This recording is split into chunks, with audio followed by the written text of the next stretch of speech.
Hello, everyone, and good afternoon from Dubai. I hope you're all safe and well. And before we begin, may I please check if my audio is clear or if you can hear me properly? Yes, we can hear you.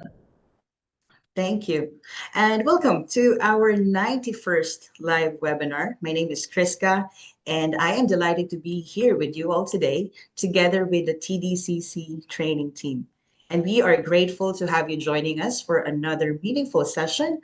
And today's topic is the power of play, supporting language development through everyday interactions. On behalf of TDCC, we would like to thank our 91 advocates from 11 countries who registered for this session. And to everyone joining us live here and on YouTube, thank you for taking the time to be with us today. And please allow me to acknowledge our registrants from Australia, India, Indonesia, Kenya, Kuwait, Lebanon, Pakistan, Qatar, Sri Lanka, United Kingdom, and UAE. So wherever you are, good morning, good afternoon, and good evening. And before we start, let me share a short video about TDCC and our esteemed speaker for today. Thank you.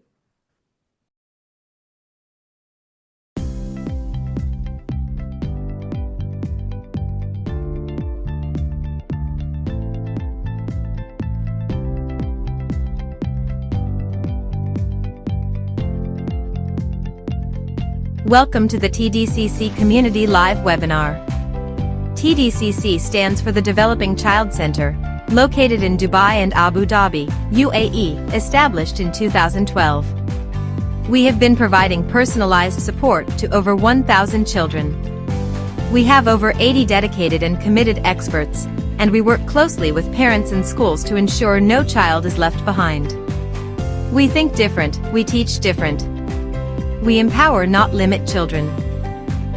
Labels like autism, dyslexia and ADHD are not relevant or perceived as disabilities, difficulties or disorders that limit children's abilities. We believe that brilliance needs difference. The TDCC services are available in English, French and Arabic. The inclusive educational services nurture and support the developmental and educational needs and help empower each child to reach their full potential. Occupational therapy assists children in performing and achieving important learning and developmental skills they need in life. Psychomotor therapy is a healthcare profession that is based on a holistic view of the person and is involved in the treatment of different disorders. Speech and language therapy assists children who have disorders of speech, language, communication, and swallowing. Psychology provides both educational and clinical services, including counseling and parenting. ABA therapy focuses on improving specific behaviors. It is commonly practiced as a therapeutic intervention for individuals with autism. The specialist learning support. We assist in developing the academic and social development of students who need support in all these areas. BrainLinks at TDCC provides targeted brain-based programs designed to strengthen learning, regulation, and overall development through the Aerosmith program, the Neuralink process, and neurofeedback. And we design and host local and international training and workshops for practitioners, parents, caregivers, and educators. Just like this one today. We have a few rules to follow during the webinar. Please remain muted while the speaker is presenting. Please give your full attention to the presentation. We will be sending you the replay so you can review it anytime. Please be interactive if the speaker requests your participation. During the question and answer session, we kindly request everyone to type their questions in the chat box and the speaker will address them. Welcome to the 91st TDCC Live webinar series. We are honored to welcome today's speaker Carla Edo, speech and language therapist at the Developing Child Center. With over 16 years of experience in pediatric and school-based settings across Lebanon and the UAE.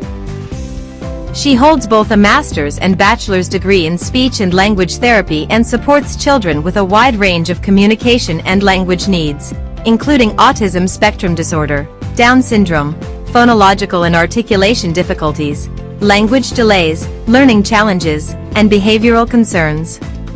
Carla's expertise includes play-based therapy, communication and oral language disorders, and individualized intervention for children with diverse developmental profiles.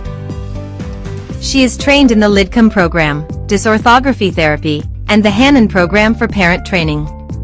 Fluent in Arabic, English, and French, Carla provides assessment and therapy for children and families from diverse backgrounds. Carla works closely with families and multidisciplinary teams to provide individualized, evidence-based support that helps each child strengthen their communication skills and reach their full potential. Ladies and gentlemen, let's all welcome Carla.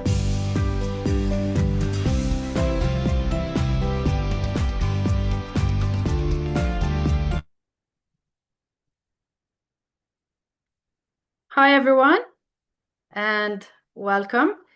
It's so lovely to have you all here today. Let me just share my screen first.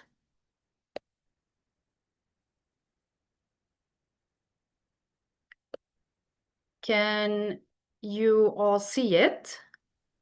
Yes. Okay.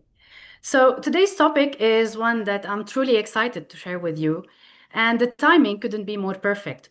With summer break already starting, understanding the importance of play is more relevant than ever. By the end of our time, I want you not to only appreciate why play matters, but to walk away with real practical strategies to support your children throughout the summer and beyond. So let's dive in. In today's webinar, we'll begin by exploring the science behind play and how it supports language development. From there, we'll look at the many developmental skills that are growing during those everyday moments. We'll then walk through the different stages of play development and the language opportunities each stage creates. In the second half of the session, I'll share practical, evidence-based strategies that you can easily use in your everyday routines. We'll discuss when it may be appropriate to seek professional support, and we will finish by addressing some common what-if questions before ending with a Q&A session where I will answer as many of your questions as possible. Now, before we begin, I know that many of you already shared some excellent questions when you registered for today's webinar. I've incorporated answers to many of those questions throughout different sections of the presentation, so you may find they're addressed as we go along. If any new questions come to your mind during the webinar, please feel free to type in the chat, and I will do my best to answer as many as time allows us during our Q&A. So, as we start, I want you to watch this short clip, and as you watch it, I would love you to notice every single moment where you see the child interacting, connecting, and communicating. Now, before I play, I want to say a quick thank you to Nohad and Nizar for kindly allowing me to share this video of their son Neo. It's a wonderful example of what we're going to explore today. Mama! Cookie!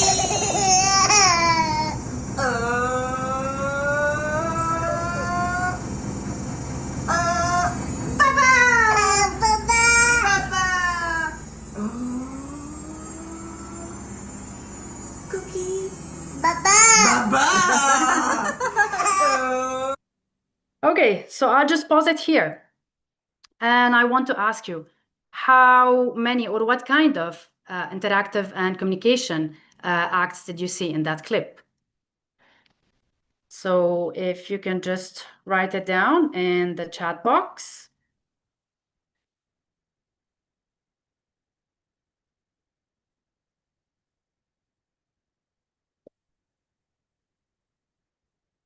Kriska? Yes. Yes. Can you please give me access to the chat box? Oh, okay.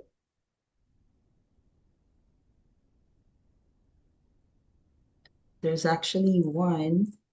Leah says eye gazing, and I'm trying to give you the access. Okay, please.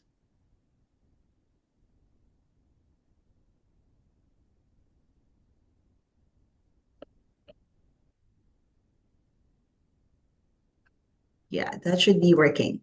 Okay. So this is only 30 seconds of non-stop communicative acts in that clip.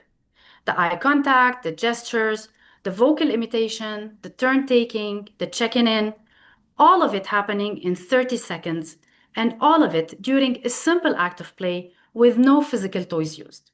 And that, right here, is what today is all about. Because play is not a break from learning. Play is the learning. And by the end of this session, you're going to see your child every day play through completely different eyes. So let's start with a little bit of neuroscience. And I promise it's not as scary as it sounds. In the first 5 years of life, a child's brain is doing something absolutely remarkable.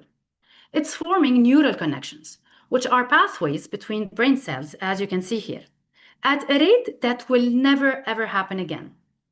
So at peak times, a child's brain is forming up to 1 million new neural connections every single second. And the ones that get used the most, like the ones in green, yellow, and purple, well, they get stronger. The ones that don't get used, like the ones in gray, they fade away. So the brain operates on a strict use it or lose it policy. And this is where you come in. Every single time you engage in a daily routine, read a bedtime story, or play with your child, you are sending an electrical signal through those neural connections. So you are essentially telling the brain, this connection is important. Keep it and make it stronger. So when we look at early language stimulation, we aren't just teaching words for the moment. We are building the physical infrastructure for their future. So keep in mind, rich language experiences in early childhood lay a solid foundation for literacy and cognitive development. It's a direct domino effect. So stronger language skills lead to easier reading acquisition, which leads to academic confidence and ultimately success in adulthood. So play isn't just a way to pass the time. It's the very spark that builds a brain for life. But what does that spark actually look like in real time? One of the most powerful ideas in language development is something researchers at Harvard call serve and return. And it's beautifully simple. Think of a game of tennis. Your child serves, so they point at something, make a sound, look at you with curiosity. And you return. You follow their gaze, you name what they're looking at, you respond to their signal. So back and forth, back and forth. Every one of those exchanges is building the language architecture in your child's brain. And here's something that surprises a lot of parents. It's not about how much you talk at your child. It's about how much you talk with them. That responsive back and forth interaction. The quality of interaction where you follow your child's lead, focus on their topic of interest, introduce the words naturally, and take turns in conversations matter far more than the quantity of words. And here's another fascinating piece of research that often surprises parents. Did you know that a child may need to hear a new word used meaningfully in context over 200 times before they're likely to use it confidently themselves? 200 times. Now, that doesn't happen through flashcards or repetitive drills. It happens through everyday life, through dozens of natural conversations, over mealtime, during bath time, when you go out for a walk, when you tidy up a room, and when you play your child's favorite game over and over, where the same words comes up again and again in slightly different ways.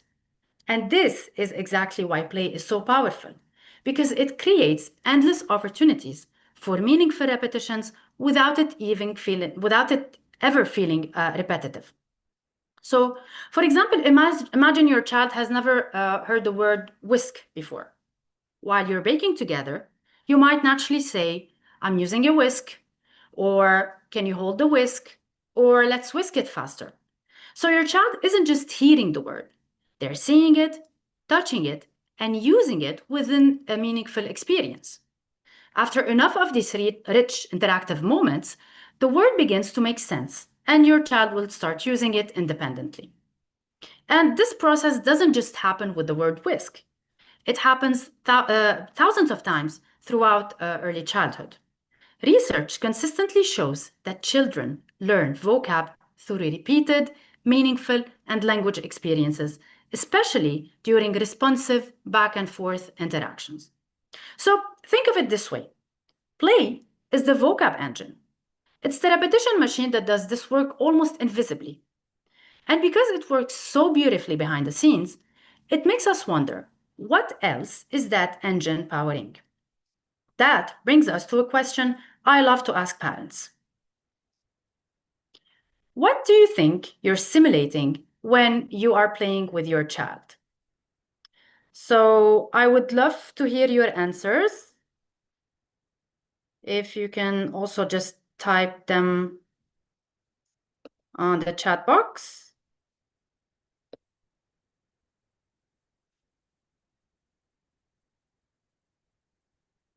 Priska, can you please give me access to the chat box? I still don't really have access to that.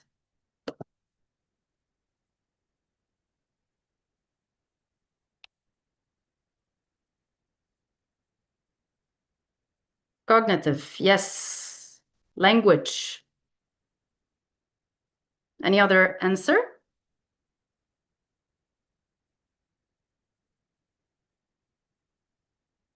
Social skills, yes. All right, okay. So I have some very nice answers here.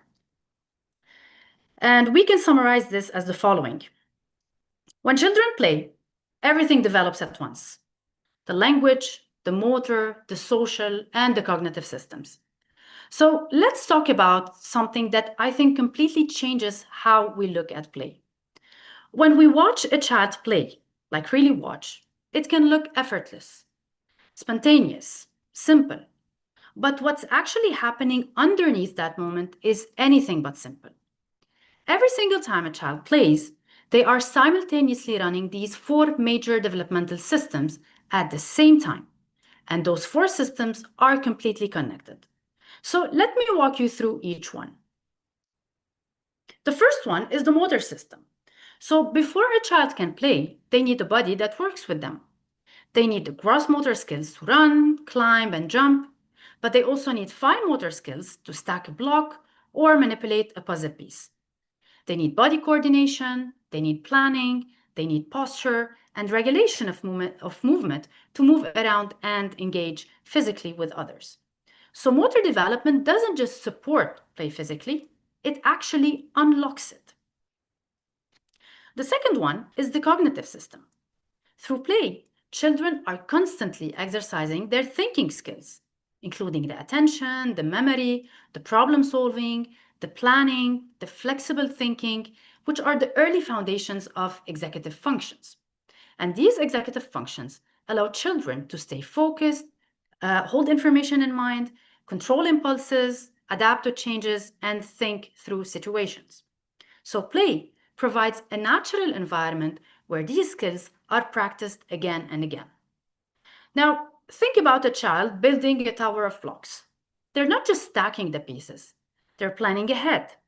They are remembering their goal, testing different strategies, and adjusting when the tower falls, and persisting until they find a solution. So they're using the cognitive flexibility and the problem-solving skills all at the same time.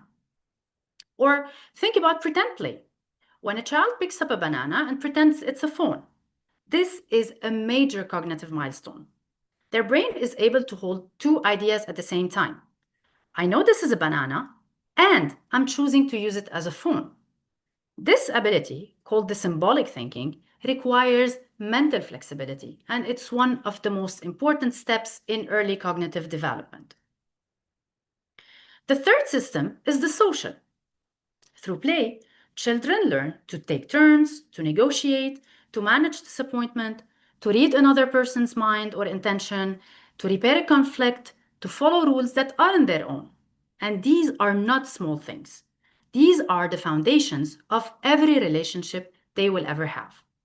And social skills develops in stages, which we will be discussing shortly. And the fourth system is the language. And in this case, we're not only talking about the expressive side. The language system also includes the receptive skills, the pragmatic side of the language, the narration, and the storytelling. So play and language co-develop. They feed each other constantly. Language allows children to organize their play, to narrate, to assign roles, to negotiate, to describe what they're imagining. But it also works the other way around. Play creates the need for language. It gives children something worth communicating about. And a child who's deeply engaged in play is a child who's motivated to find words. So, how do these four systems work together? Let's think of a simple pretend cooking play. We have a cognitive system that plans the idea, such as sequencing the recipe steps. We have the motor system that executes it physically, like chopping, mixing, and pouring. The social system will adapt it with others. So the child will be sharing roles. I'm the chef, you're the customer. And the language system is used to express and negotiate. And this is when the children will use the language to command, request, and direct. So when we look at a child playing, it's easy to just see fun. But as speech and language therapists, we look closer. How they move, how they think, how they connect, and how they communicate. Now, before you take this checklist into your next playtime, I want us all to take a deep breath and remember a golden rule. Every child develops at their own unique pace. No single behavior in isolation is a diagnosis. So if a child doesn't share a toy today or struggles to pour water without spilling, it's not a red flag. What we are actually looking for are patterns.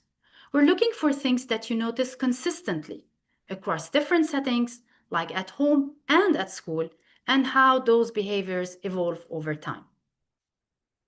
And to understand those patterns, we have to look at how language and play literally grow up together, because they aren't on separate developmental tracks. They are two expressions of the same emerging cognitive capacity, which is the ability to represent the word symbolically. So let's walk through how that unfolds. The first stage of play is the functional, cause and effect between 0 and 12 months. When babies first start playing, it's entirely sensory motor.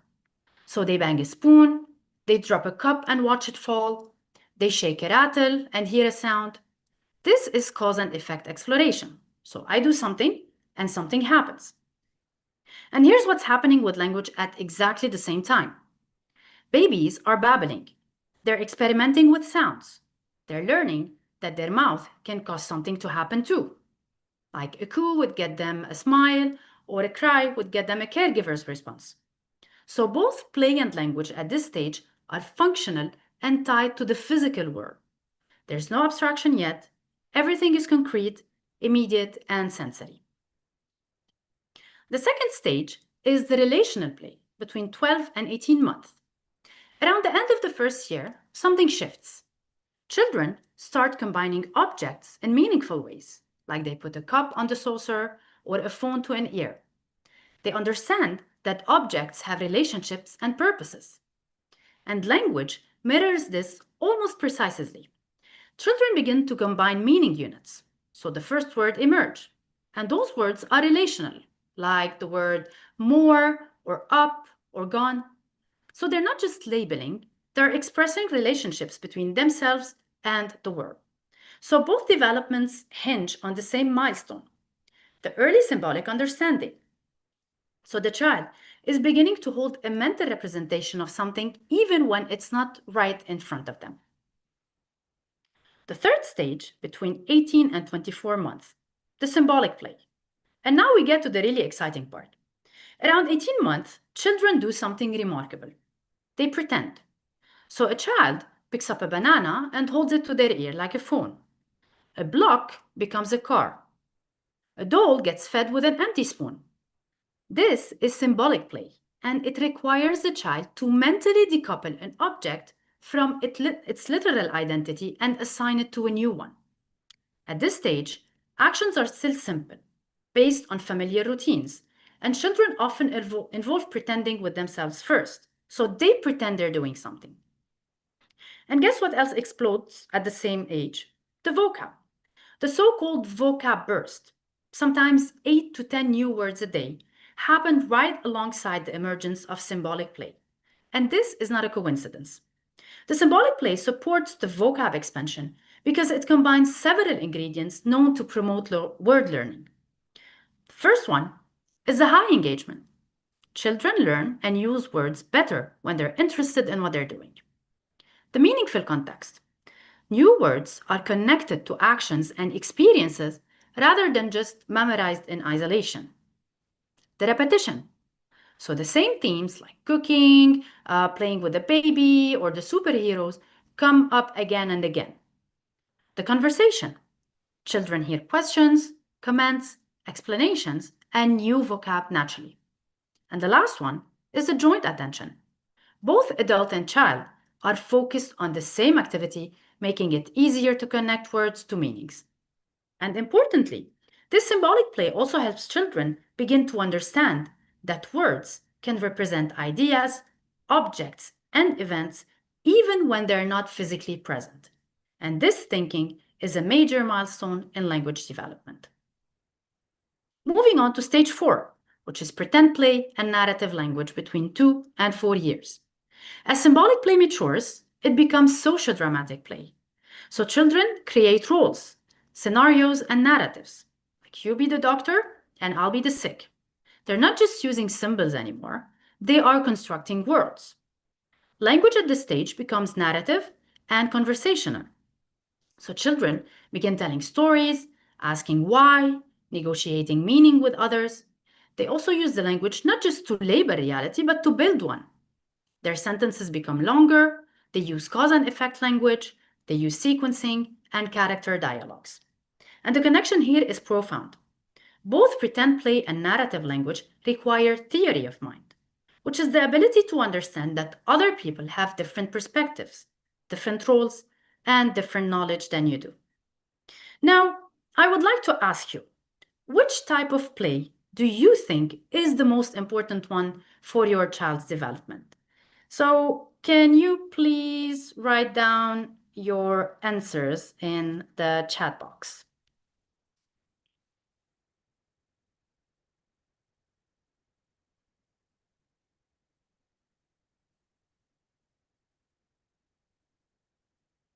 I can see pretend play. Pretend play again.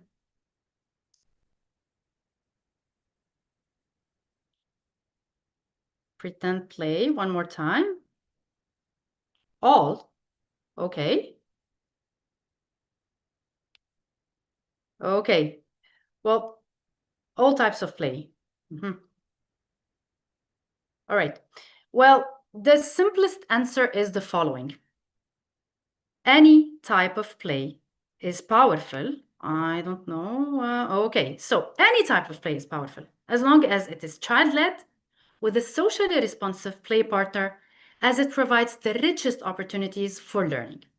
However, if we want to pick one, well, most of you got the right answer.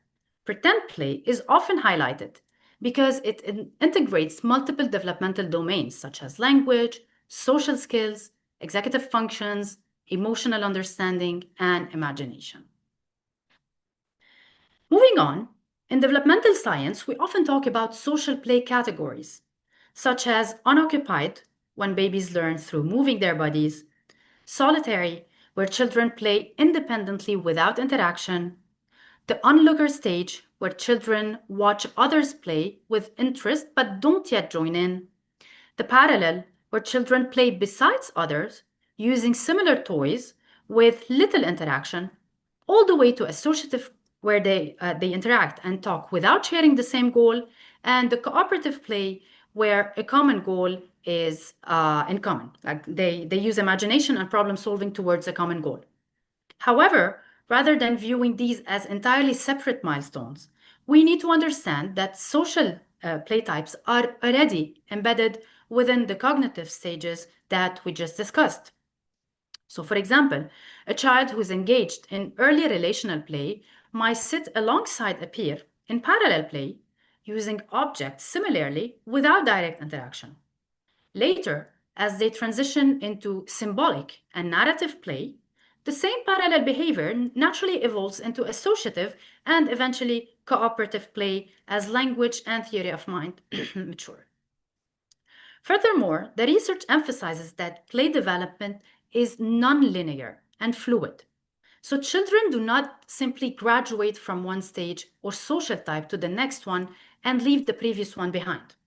So you can find a typically developing toddler that might engage in highly advanced cooperative and narrative play at the daycare, but retreat to solitary or parallel cause and effect play when they're tired, overwhelmed, or exploring a brand new toy at home.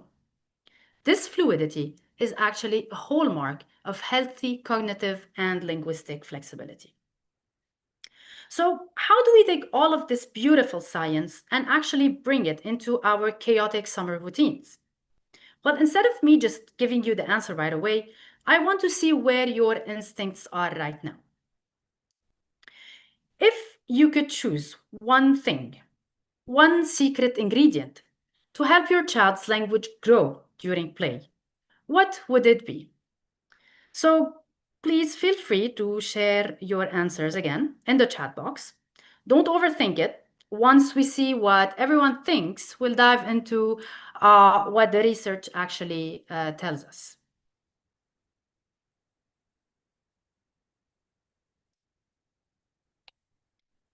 Pretend play, any kind of play, as long as there's interaction.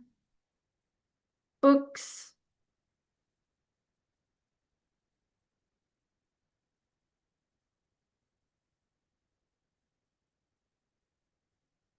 Okay, so pretend play toys, books, puzzles.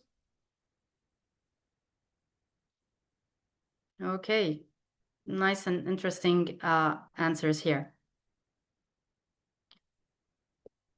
Okay, so if we look at what the research says is truly the most powerful evidence-based tool for your child's language growth, the answer isn't a specific toy or a fancy game. So that was a tricky question. The answer is simply you.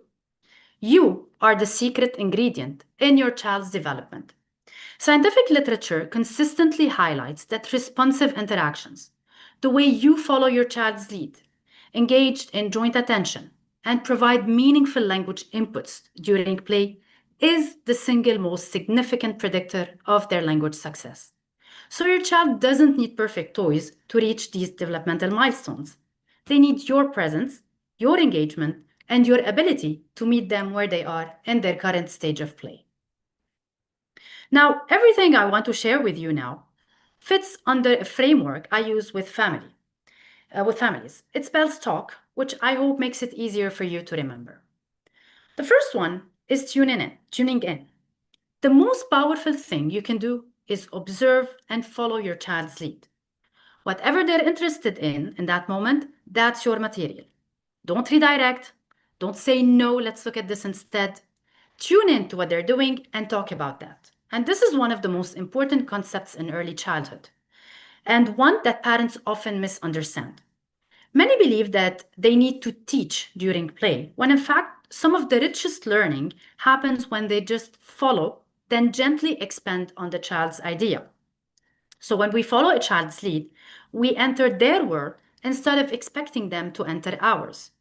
This doesn't mean letting the child do whatever they want without guidance. It means using their interests and ideas as a starting point for learning. The second one, and this one is one of my absolute favorite speech and language therapy tools. Adding one more. Whatever level your child is communicating at, you aim to model language that is just one step above. Not correcting, but modeling. So if they're using gestures or pointing, you add a single word. So if they point at the juice box, you don't just hand it over. You model the word juice or open. If they're using single words, like if they say doggy, you expand that to big doggy or doggy barks. And if they're using short sentences, you extend them naturally with a descriptive word or action. So if they say car go fast, you just recast it by saying, yes, the red car is going super fast. So by always just adding one more, you're constantly laying down the perfect stepping stone for their very next language milestone. The third one is listening and pausing. And this one is actually harder than it sounds. After you make a comment or create a moment of play, count silently to 5 or even 10 before you fill that silence. Most of us fill the silence instinctively after about 2 seconds, but a child's language processing often needs 4, 5, and even 6 seconds. So when we rush, we take away the opportunity to respond. Silence isn't awkward. Silence is processing. And one thing that is very important, listening with an SLT lens means looking for any response. Sometimes listening means noticing a shift in their eye gaze, a reach of their hand, a purposeful smile, or a shift in their eye gaze. Every nonverbal gesture is a meaningful conversational term. So tune in, look closely, and listen with your eyes just as much as your ears. And the last one, keep it playful. Language learning thrives in joy and silliness. So use silly voices, exaggerate expressions and laughter. Researchers consistently show that children acquire vocab faster in emotionally positive interactions. Now that we've covered the talk, how do I get, one question that parents usually ask is, how do I get my child to start the conversation during play? Sometimes, when we make everything too accessible for them, children don't feel a natural need to communicate. And that's where setting the stage and creating communication temptations comes in. We aren't making things frustrating for them. We're just shaping the environment. So, put objects in sight and out of reach. Place their favorite toys, their snacks, in bottles on high shelf or in a clear container, so the child will naturally seek the help or request. The accidentally pause.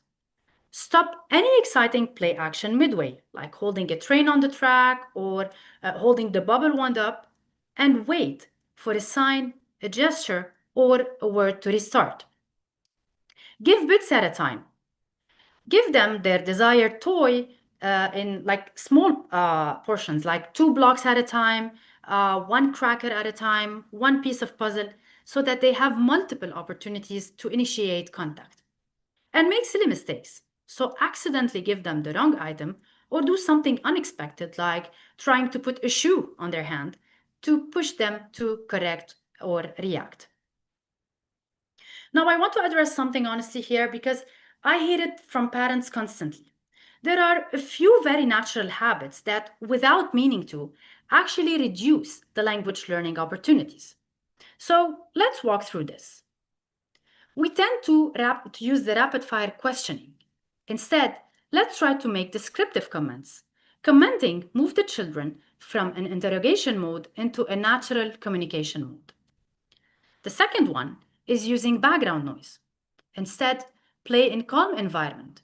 It avoids distractions, and the language input is usually less from adults. Even the child productions decrease when we use background noise.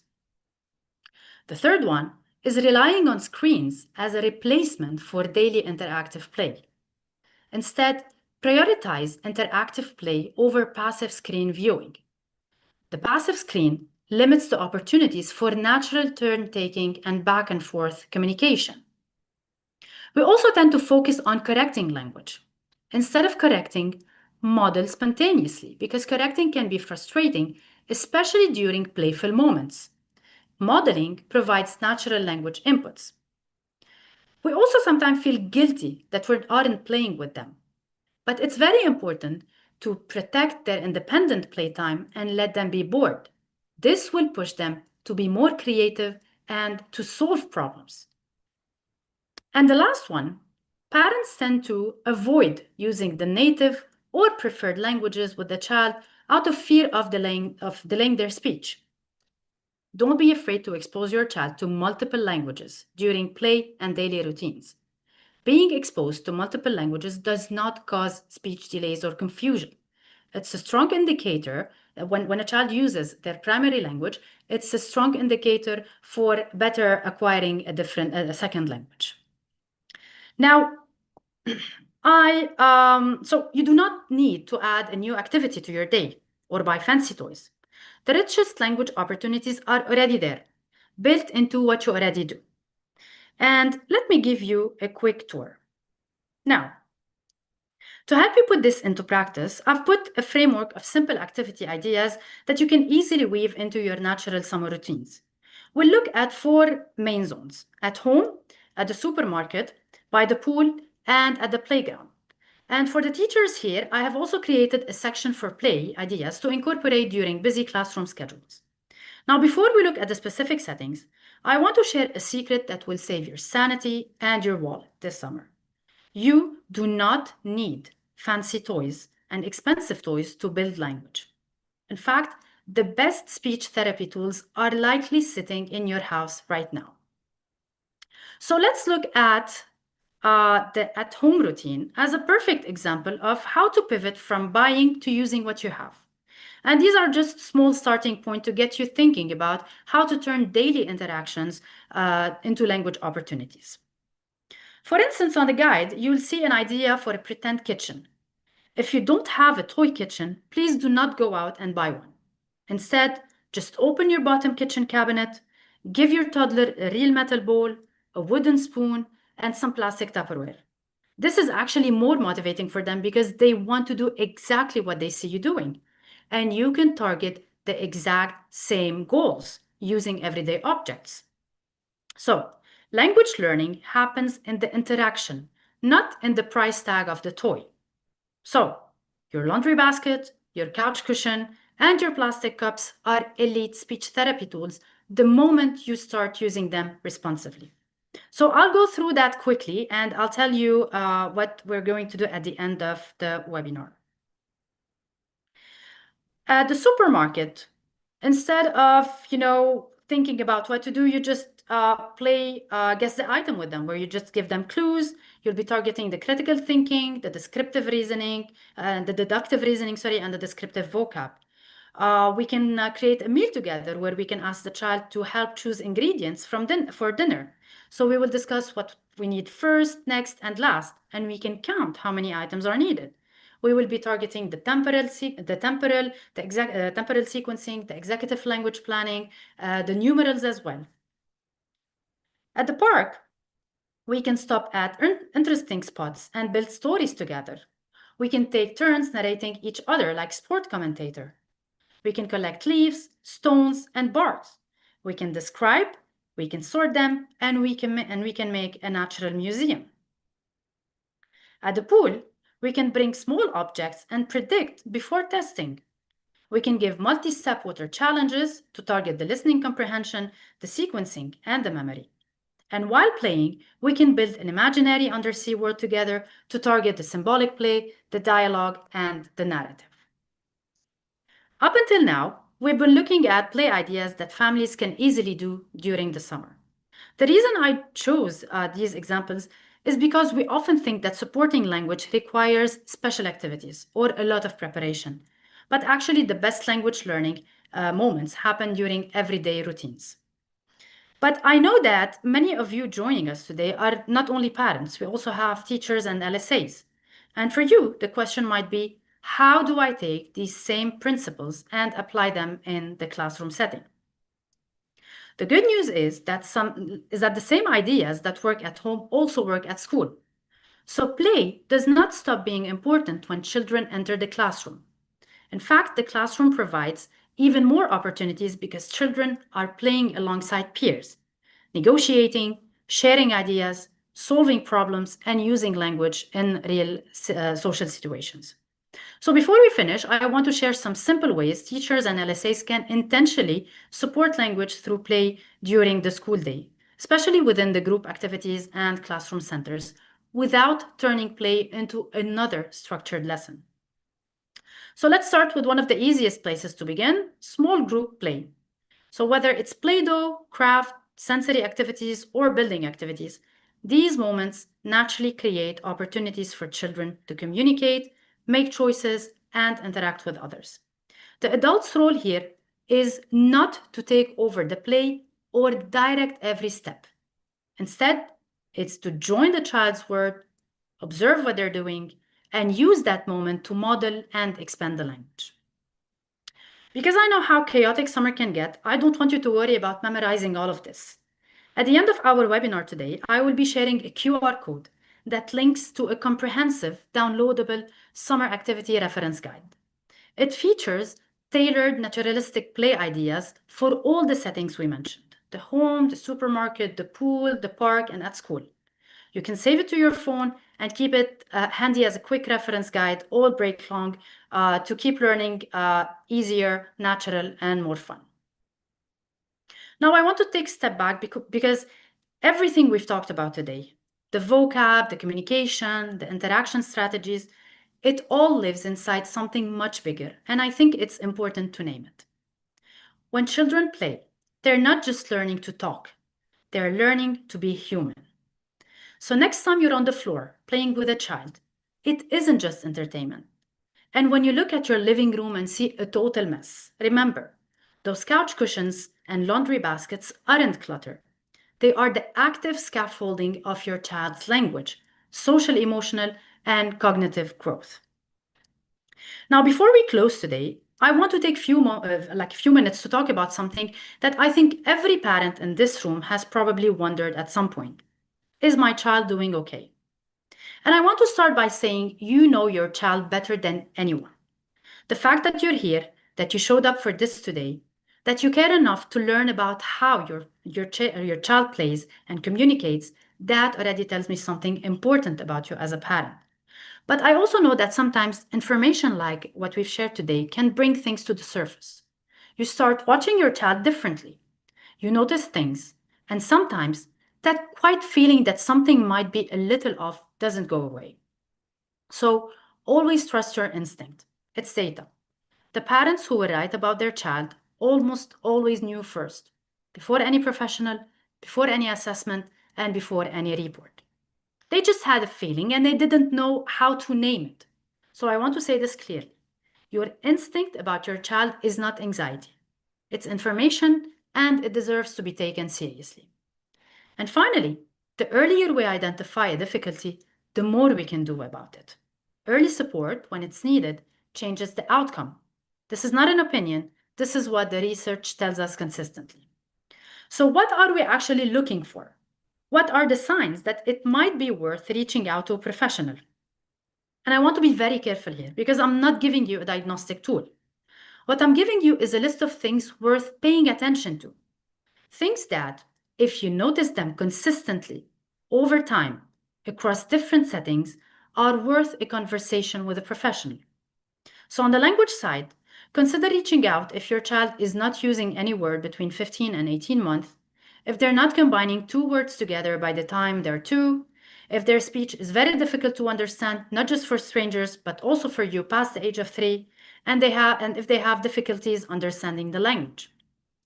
On the play side, consider reaching out if your child shows very little interest in playing with other people, children or adults, if their play stays very limited and repetitive over a long period of time without growing in variety or complexity, and if pretend play is absent or very minimal by the age of 2.5 or 3, and if they seem to be in their own world during play, not really sharing moments. On the social and emotional side, consider reaching out if your child rarely makes eye contact in natural interactions, if they have limited pointing to show you or ask for something, if they don't follow your gaze most of the time, and if managing emotions feels significantly hard for them most of the time across most situations. And I want to be very clear about something. Having one of these concerns does not mean your child has a disorder. It does not mean something is wrong. It does not mean you have done anything wrong. It means it's worth asking a question. And asking a question early, getting an assessment, having a conversation with a speech and language therapist costs you very little. But the information it gives you can be enormously reassuring. Either it confirms that everything is on track, or it identifies something early enough that you can do something meaningful about it. Both of those outcomes are good ones. Now, as we step in the final part, I will be answering few more of the incredibly honest what-if questions you shared during the registration. You asked how we can play meaningful and inclusive and fun, or how can we make play meaningful, inclusive, and fun for children with diverse needs and strength? Now, I want to pause here and say something very clearly. No matter what challenges a child has, they can play. Play is a birthright. We do not change the child to fit the play. We change the play to meet the child. So let's look at how we do that. If the child has communication challenges, the most important thing is to follow the child's interests rather than trying to direct them. So you don't need spoken words for play to be meaningful. Join what your child is already doing, whether they're spinning wheels, lining up toys, or watching bubbles, and become part of their play. Once they accept you in their play, start adding up some twists and changes. Use simple language, gestures, or an AAC device if they use one. Focus on the shared attention, the turn-taking, and the enjoyment, not on pushing your child to talk. Language grows best when children feel connected and engaged. And keep in mind that connection comes before communication, and communication comes before speech. Children with physical limitations also need opportunities to play just like every other child. So the goal is to adapt the environment, not to limit the play. Choose activities that match your child's physical abilities and interest. This might include chunky grip brushes, giant stickers, or Velcro playboards to make grasp and release fun and accessible. Use rhythm and movement to build motor planning. Use tactile sensory bins, like filling large plastic bins with dried beans, pasta, or rice to create low mobility tactile exploration and give them a space for joint play. So the focus is not on how your child moves, it's on helping them explore, make choices, solve problems, and communicate. So adapt the play, not the expectation. If my child needs time to join in, that's not something that needs to be fixed. Many children simply need more time to warm up to people and new situations. So avoid forcing your child to interact and perform. Instead, start with one trusted adult, then one familiar peer, and gradually build confidence. Sit closely and engage in low-pressure parallel activities without forcing immediate conversations. Let your child observe before joining in and choose activities they already enjoy. You can also introduce soft hand puppets to act as an intermediary, giving them a safe buffer to express their thoughts and feelings. And if the child is still developing their spoken words, well, we need to observe what captures their attention and their interest, join in, and when we play with that, when we play like that, it will motivate them, and they will be significantly more engaged and receptive to language input. Reduce the urge to test the child with constant questions, and instead narrate what you both are seeing and doing. As we previously said, use the one word up or add one word to what they're saying. So speak in short, simple phrases that are just 1 or 2 words longer than what your child is currently saying. Pause and give them some time to respond, and get down on their eye level, because sitting on the floor or positioning yourself face to face with your child can give them an easy access to your mouth, facial expressions, and eyes. And this close physical proximity makes connection easier and highlights the nonverbal cues that builds the communication. And finally, if the child has challenges with attention and is constantly on the move, we keep the play short. We choose activities that offer quick wins and allow for physical movement rather than forcing long periods of sitting. We break game into micro steps, so we keep the rules minimal. We give simple instructions because reducing the complex one prevents overwhelming and allows the child to stay focused on the fun without getting lost in multi-step rules. We can also create predictable low distraction environment to minimizing the background noise like the TV or the clutter in the play space, so it's easier to maintain connection. So the big takeaway, and I know that I talked a lot today. If there's one thing I hope you take away with you today, it's this. Your child doesn't need a perfect parent, perfect toys, or perfect activities.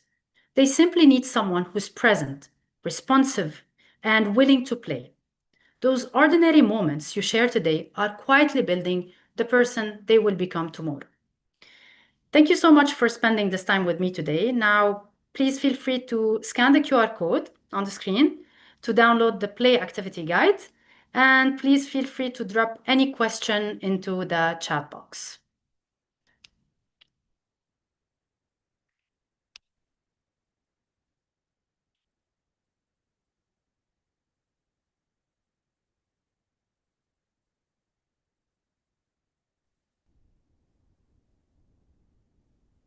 Someone already typed in their questions, Carla. Can you read them? Okay, so I mentioned that play and language develop together. Is it possible to see that a child's language development doesn't match his play skills? Yes, absolutely. So while play and language are closely connected and influence each other, they don't always develop at exactly the same pace. So it's possible for a child to be more advanced in one area than another.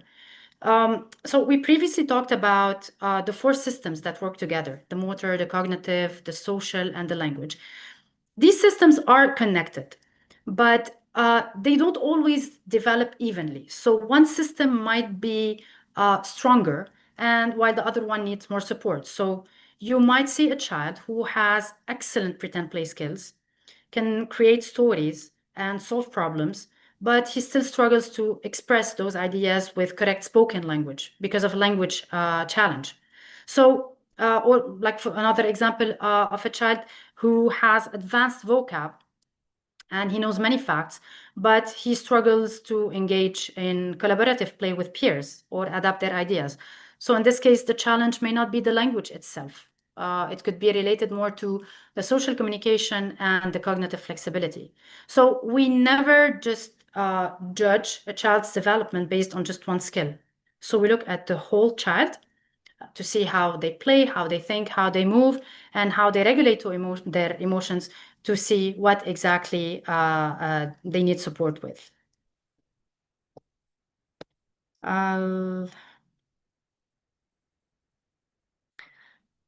So I have another question from an educator. How long should I wait before recommending that parents seek a professional consultation? Okay. All right, so let me just take that down. Okay, so that's a great question. There isn't a specific rule like wait for an exact time. What matters is whether the concerns are persistent and happening across different settings and affecting the child's participation or learning.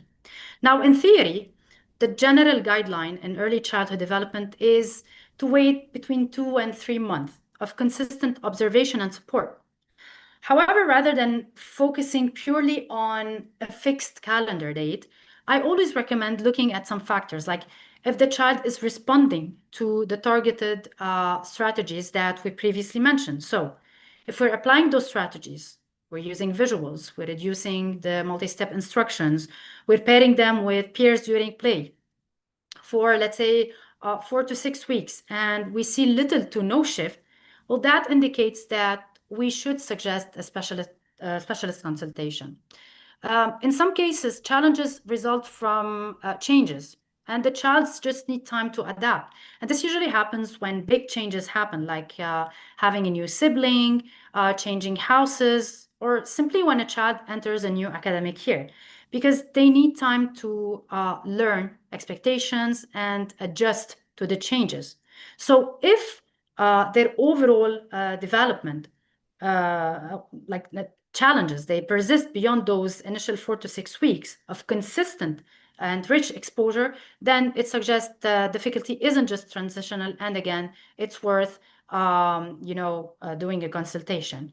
And in some cases, and I'm not here to make you all panic, if we see that the child is losing skills that they have previously acquired, we wouldn't really recommend waiting. So the earlier we step in, the better the outcome is. Can we have last question, Carla? Is that okay? For the last question, and yes. then they can send their questions via email. All right. Well, what about screen time and how much is recommended? And what do you think of speech therapy applications? Well, that's quite interesting because some speech and language application are excellent for practicing the vocab, the articulation, following directions. However, language is a social skill.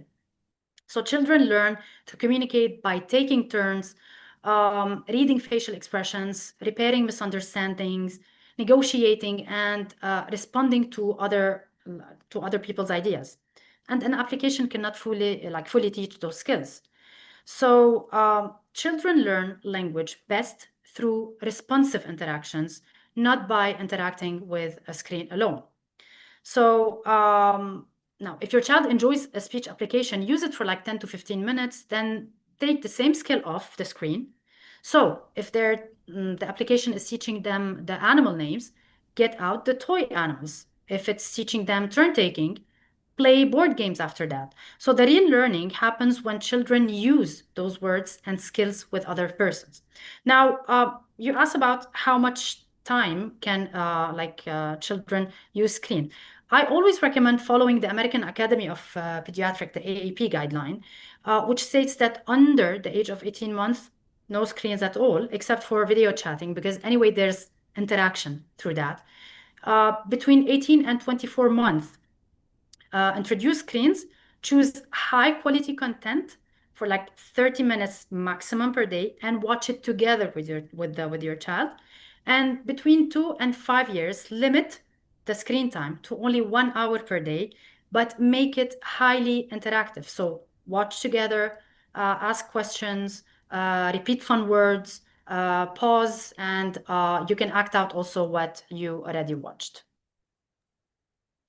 Okay, I think that will be our last question for today. But definitely, if you have further more questions, please email Carla at carla@tdcc.ae, and she will be happy to answer all of you. And thank you again, Carla, for that very informative session today. And thank Thank you you. everyone for joining us here and on a YouTube live stream as well. So we will be sending you the replay of this video.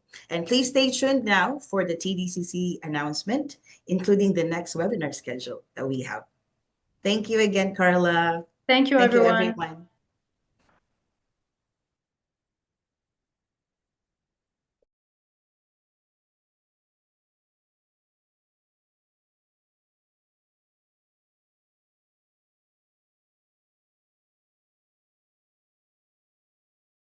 Thank you once again for joining us today.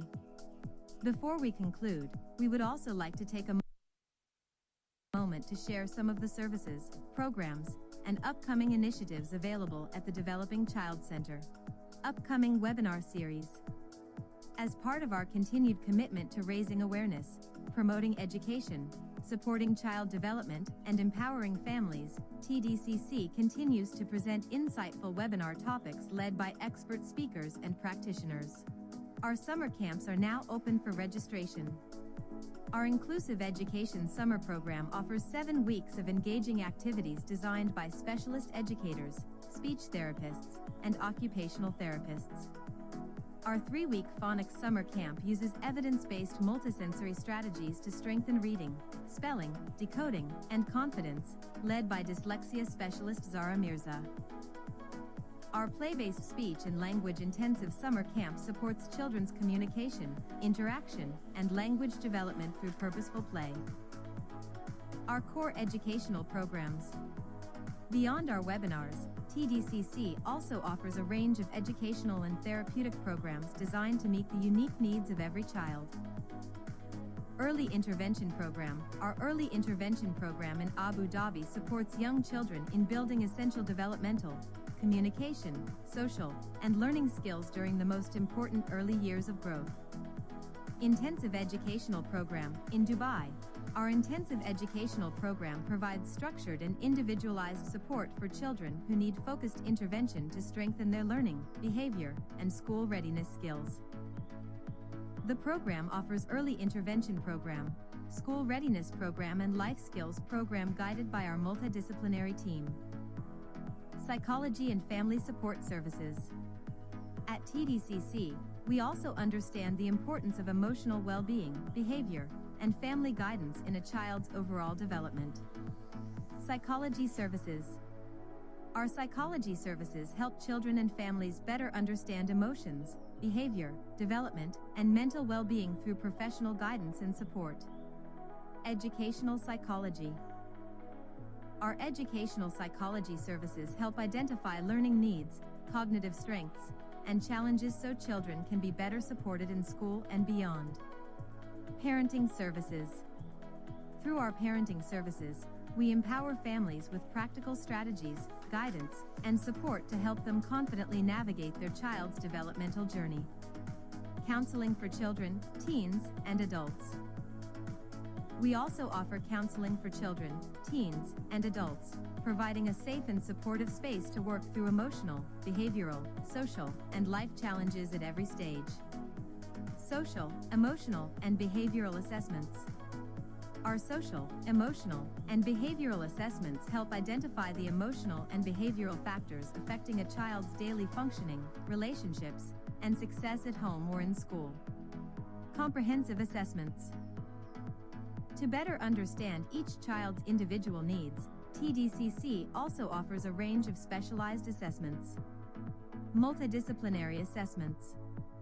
Our multidisciplinary assessments bring together different specialists to provide a holistic understanding of a child's strengths, needs, and developmental profile.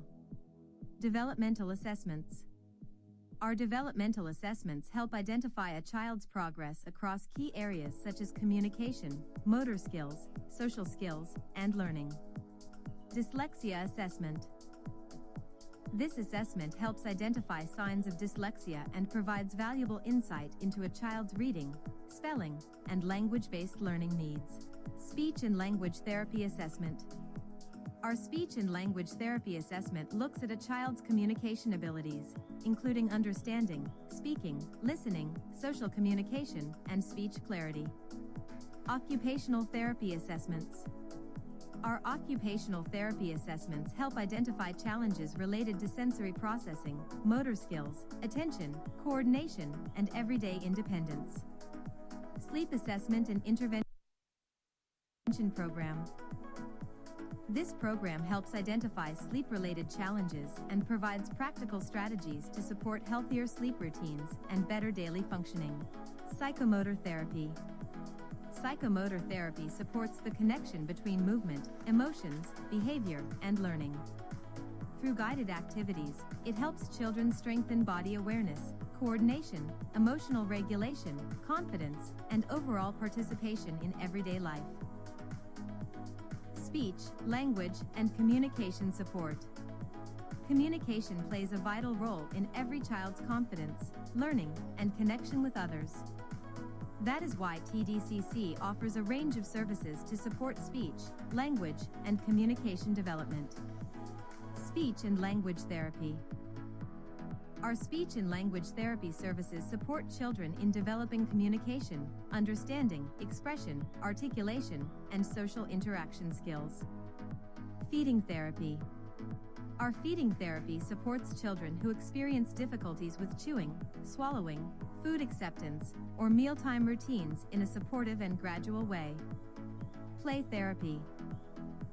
Through play therapy, children are supported in expressing feelings, processing experiences, and developing emotional regulation through the natural language of play.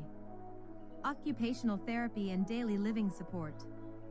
TDCC also provides occupational therapy and daily living support to help children become more confident, regulated, and independent.